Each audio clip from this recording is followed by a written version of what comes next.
7:30 आं दिनै आं सासे भारतीय नागरिक हिसाबै गावनि जा मोनथाय बे मोनथायखौ आं दिनै लानो हाबाय।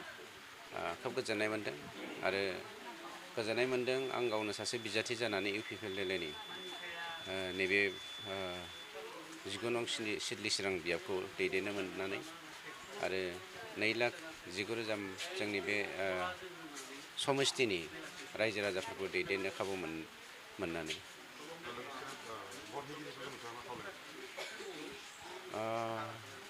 दिनैनि भटआ मोजाङै जानानै थांथों बेखौ आं आफा इसोरनिसिम आर'ज गाबदों। साफ्रोमबो गावबा गाव मोनथायखौ हायबस्त खालामथों। मानोना भारतीय नागरिक हिसाबै रावबो जिरायना थायालासेनो बयबो लैहोर फैनानै गाव गावनि मोनथायखौ लानांगौ। आं बेखौ नोंथांमोननि मिडियानि गेजेरजों खावलायदों।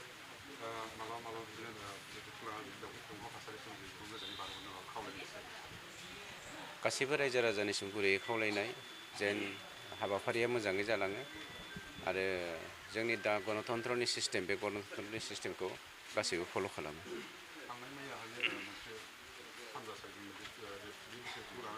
दुखुनांथाव बाथ्रा तामुलपुर बियाबाव मोनसे जाथाय जादों। UPPLLनि सापर्टारफोरखौ प्राइमारिनि प्रेसिडेन्ट आरो सासे सोद्रोमाखौ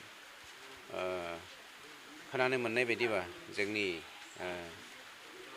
दानि गभर्नमेन्टनि डिपुटि स्पिकार थामहिनबा MCLA बिथां आं एक्जेक्टलि नामखौ बावगारबाय बिथाङा बे हाबाफारियाव इनभल्भ दं होननानै